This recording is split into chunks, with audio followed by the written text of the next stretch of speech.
What's up, guys? So this is the engine for the red car. I went to put the pan on the other night, and this is a wine pan I got from Summit. But when I went to put it on, I noticed it was doing this business, and that sometimes happens because they'll take a stock pan and they'll cut it and then add these on there, and during the welding process, you know, the heat jacks it up and gets all twisted. So I bolted it down with no gasket, let it sit for 2 days. It's not as bad as it was, but it's still got a little wobble to it. So what I'm gonna do, try doing, put the gasket on that come with the pan. It's looks like this, not a Felpro, but it's black. It's still made of the same kind of stuff. So I'm gonna try it out and just put the bolts here in the center, go work my way to the end, and hopefully it don't leak. That's the main thing. If it fits and don't leak, we'll be good. All right, guys, I figured I better double check something before I put the pan on. And that's our harmonic balancer right in your face. But the windage tray, I always try to get them close as I can to the stuff coming out of the pan, because if there's oil on the stuff, that's just more weight it's carrying around. And the purpose of the windage tray is supposed to strip the oil off the rotating parts. So try to get it as close as I can to that, and then rotate it around, make sure it's not hitting. If it hits, it'll clearance, you know, give it a little bit. When you start it up, you'll find out. And then what I'm gonna do next probably is put the, what do you call it? Dial indicator up here. Make sure I got top dead center on here on the pointer when it says it's up here. And then I'll put the pan on, because I'm just kind of, I don't want to put the pan on. I got a feeling it'll be a struggle, but we'll get it figured out. I just wanted to get a couple other things taken care of before I forget. All right, we'll catch you in the next. All right, guys, I got it on. It's seems to be fitting okay. I had to put all the bolts in, just run them in to get them started. You know, a couple, once I got the first two in on each side, then I had to get a screwdriver in, a big Phillips screwdriver, and kind of pry it a little bit so all the bolts would line up. But they all went in good. I always have a little cup of grease here. I just keep cutting it off as I go down the canister, so to speak. And then I do just put the bolt in there and kind of twirl it around, get some, well, more than that, obviously, but you know, like so. Get that on there, and then get a better torque reading, and it's more consistent. You're not doing a prison style. Normally, I don't have this on when I put the pan on, but I forgot today. I got ahead of myself to make sure that seal, you know, that goes in here is not pushed out, because if you get too much RTV in there, it will push it out. So that one looks like it's good. It's real consistent. And then what I'll do when I get this, I'm gonna take this off the stand tomorrow and put it on the little, one of the little homemade jobbers I got from Amazon. Then I can put, you know, clean this out real good, put the rear main, or put the seal saver on, put the rear main on, put the insulator plate, the flywheel, clutch, all this stuff. Put it all on there, put the bell housing on. Can't put the starter on until I get it out of the other car, the red car. So that'll get transferred over, and then it'll be ready to go. Put a coat of paint on it today just to pretty it up. And I think that's it. Oh, I got this Summit, they call it a bracket master or something. Put a little coat of red paint here, and show you what I did over here. Once I made sure the bracket timing pointer, this is 0, this is 10 before top dead center. So I got them on there, but the little coat of paint here is just to see. I don't think it will, but if it ever starts slipping, I can see that it's moved. I do the same thing with a like a stock replacement Pioneer brand that I usually get.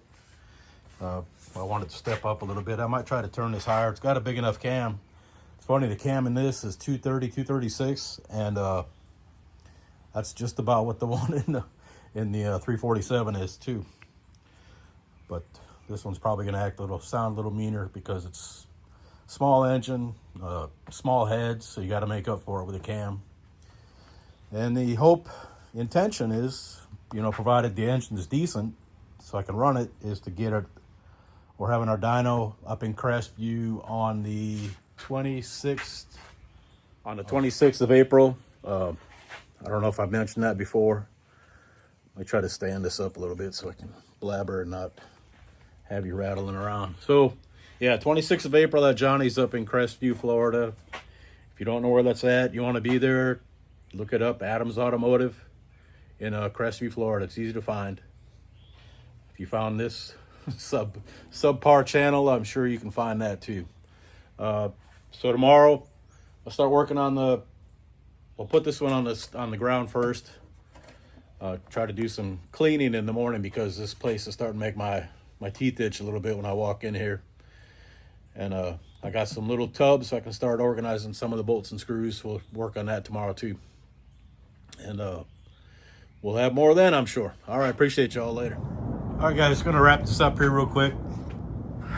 Got the oil pan on, rear main seal in, throwout bearing in, put the insulator plate on there, spun the flywheel around and found it was rubbing, so I had to do get the magic tweaker out there to get it bent in the right places, customize it up a little bit, and then tomorrow I'll run an oil pump, see how it works out, spin it around, and I've just dumped 5 quarts in there so far. I'm gonna put probably like a quart of transmission fluid or half quart, and then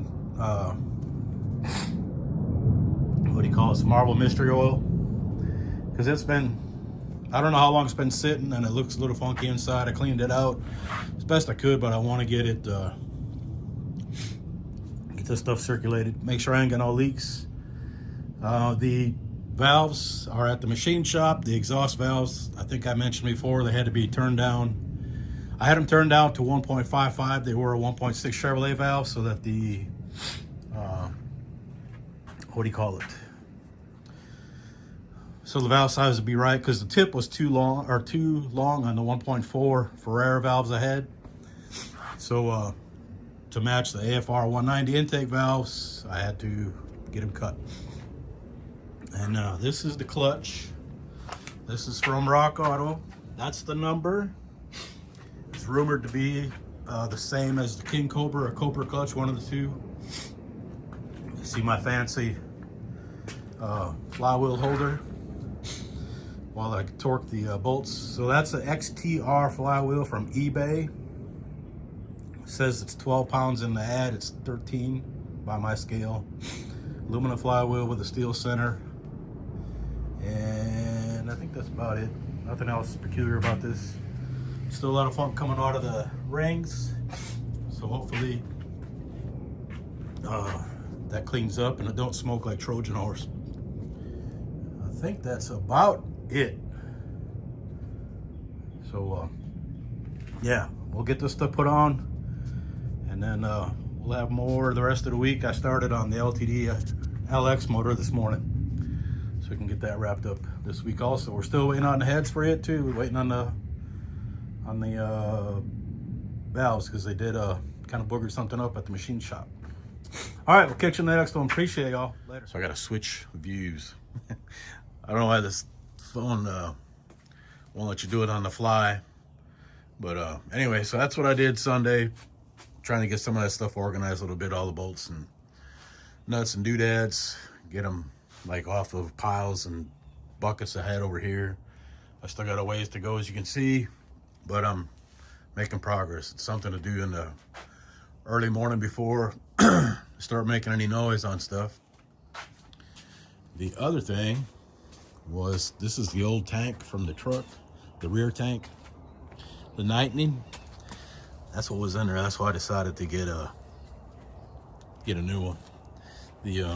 I took it down to the recycling people to get, let me try this, to get a new, or to turn it in, they said I had to cut it in half.